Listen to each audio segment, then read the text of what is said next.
Hello everybody, my name's Luke and today I'm going to be drawing this bad boy right here, so stick around.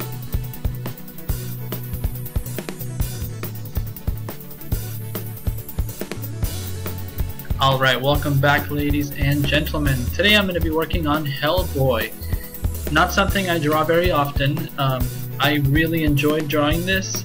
If you follow me on Instagram or if you talk to me on Facebook or anything like that, one thing that you'll notice is that I enjoy drawing over-the-top cartoonish things. I like drawing Star Fox, I like Earthworm Jim, Blasto, anything that isn't exactly symmetrical or exactly humanoid in shape, I find really relaxing to draw. So I had a really fun time drawing this. Now, that being said, I don't draw stuff like that very often. Most of what I draw is anatomically pretty accurate. I wouldn't say 100%, I wouldn't even say 80%, but I would say like maybe 60%, like the mostly accurate for the sake of conveying something. It's usually related to comic books or graphic novels or just figure drawing and gesture drawing.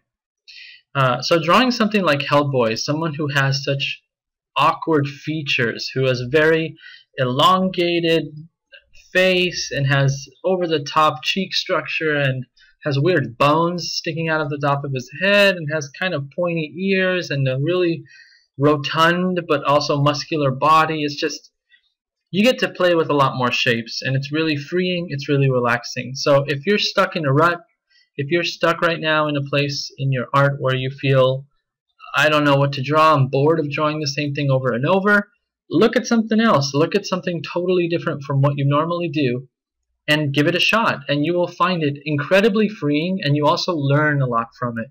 Just by doing this drawing, I learned a lot about the facial structure, the way the cheekbones overlap on top of the jaw, or the mandible, I guess it would be. The way hair follows from behind the cheekbone all the way down to the bottom of the jaw. These are things that you may think about and say, sure, I already know that, but actually drawing them in an exaggerated way really helps you understand how these things are related to each other. And I just find it really freeing. Another thing that I like to do when I draw things that are not my usual is to draw them as extremely loose and sketchy. Which means that I normally if you've seen some of my art, you know that I try to draw sketchy, but I also end up taking a lot of time to make sure that the shadows are nice, that the eyes are symmetrical and everything lines up perfectly. But for this one, I just kind of said, F it, I'm not even going to draw the brows or anything. I'm just going to shade that whole area in this like cross-stitch pattern and just kind of go from there. And just had him, you know, kind of chewing on a cigarette or something and have a little weird goatee creature thing coming along. It was really freeing, it was really relaxing, and I really didn't have to worry much about anything. I just kind of threw things down on the page, and because I've never drawn him before, because he's not exactly human looking, and because he's so over the top, I thought anything that I mess up, I could just call my style. I was looking at a reference because I don't remember what Hellboy looks like. So I was looking at a reference and I don't remember who the artist was, but he's the main artist for Hellboy, one of the ones that made him really popular in the beginning. And I just kind of looked at that image and said, let me do my take on it, and just see what I can do with it, see where I can go with it, and really just relax and have a good time. And as you can see here, it's kind of off camera, and I apologize for that. I'll switch it right now so you guys can see it a little bit better. There's the final pen stages after I erase the pencils, and now behind him I'm going to draw in a little rectangle which goes a little bit over the top of the camera, but you can kind of see there. I'm trying a new setup. As you can see, I've done a lot of changes to the format of my sketch series videos. And I'm also going to be doing some changes to my recording. I got a different camera. It's actually my wife's camera, and she just kind of has it laying there. So I thought, probably better than my phone. But I didn't realize that I was recording vertically instead of horizontally. So I'm going to have to pay special attention to that next time. I apologize for that right now because There will be a lot of cuts in the video just because I want to keep the things I'm working on in the center. So I constantly have to be cutting up and down to make sure you guys can see it all. I apologize also for the graininess. I didn't realize how sensitive this camera is to light. So I'll have a better light setup on the next one. Again, I'm learning as I'm going. So thank you for bearing with me. And hopefully I won't repeat the same mistakes twice and expect different outcome. That's what insanity is all about. So I'm drawing this guy. I kind of like Hellboy, even though I kind of don't like the movies. They really have this smell of the 90s in them, that they were just, you got the goth girl for the sake of being goth, and you have him who's kind of a big baby, and I'm not into it. But I've never read the comics. I have no idea what they're like. I'm sure they're awesome, and feel free to let me know any reading recommendations you may have. But I like the design of the character. I think he's very unique looking. He's almost as if, what if the Hulk went to hell and stopped eating for a while? Then he would become kind of this thin but still hulky, kind of ill-tempered person, and it's kind of an interesting design. It's interesting to try to think of how you would compare him to someone. But as you can see here, I'm going in with some markers, and I'm going to lay down kind of the brown on the fur of his coat. Depending on which images you see, some of them have fur on the coat, other ones just have a folded flap. I decided to do a mixture of both and have fur on the top where the neckline is, and then a folded flap in front with a small button, because why not? Who's stopping me, right? And as you can see, I really didn't worry too much about anything. I just kind of threw lines down. My pen lines are so loose.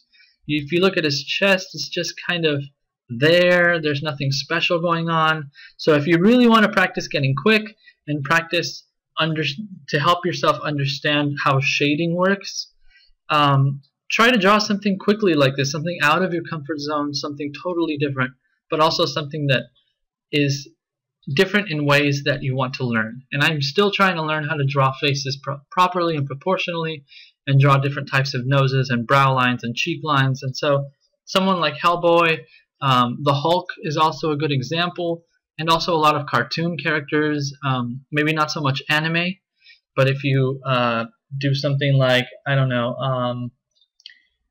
I'm drawing blanks here, but there's plenty of cartoons that you can look up and have really interesting designs for characters, and you can always learn stuff. It's not just about, hey, I drew, you know, Finn and Jake from Adventure Time, but it's, what did I learn from drawing them?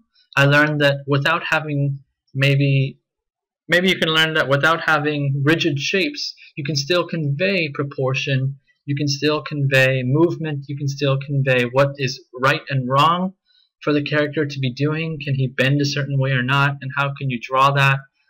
I mean, it really is, you will learn whatever you put into it. So if you just draw it and walk away and don't really think about it, you're not going to learn much. But if you sit there and as you're drawing, you try to think about, okay, well, here his lip is kind of like a gorilla lip, and I kind of give him a big, giant, chunky nose, and his brow line sits so heavy that everything in his lower forehead and right above his eyes is just complete darkness. And if you look at the images on Google or anything like that, you'll see that that is the case always in all of his drawings, all drawings I've seen of Hellboy. So, I mean, you take out what you put in, again. So, I don't know, put in as much as you can, and then you'll take out as much as you can. You can see here I'm not really worried about shading. My pen lines that I put underneath, I'm using those as my shading. I'm basically saying, you know what, the cross-stitching of the pen lines, they will give a darker look, even though I'm just going over it with a flat red. And now I'm going to accent that, and I'm going to say, you know what, the brow kind of needs more darkness. I want it to look even more recessed into his skull, his eye sockets. And same thing for under the nose. I don't know what you would call that, the cleft of the lip. I have no idea. And but his nose is giant and kind of lumbering, so I want that cleft to be very dark, just to showcase that it's really occulted by the nose itself. And then I go in and You can see I kind of left the hair blank. I'm trying to decide what to do with it. So I decided, hey, I'm just going to go over it with a darker red. And just kind of accent the fact that he is the Hellboy. Definitely the Hellboy. And I kind of left it like that. And there you go. I think lastly what I end up doing is going in with a darker red and a darker gray a little bit, and kind of just popping in some small accents here and there just to give things a little bit of dimensionality. Going over with a little bit more gray, giving a little bit more pronounced features there. And finally, here's the final drawing. I hope you guys like it, and I hope you enjoyed watching this video and learned something from it. I know I learned something from doing it. Thanks for watching the video. If you want, you can check out the last video I posted in the link below. There's also Facebook, Instagram, and Etsy links provided here for you to check out and hopefully see some stuff you like. I hope you enjoy it, and I'll see you soon. Take care.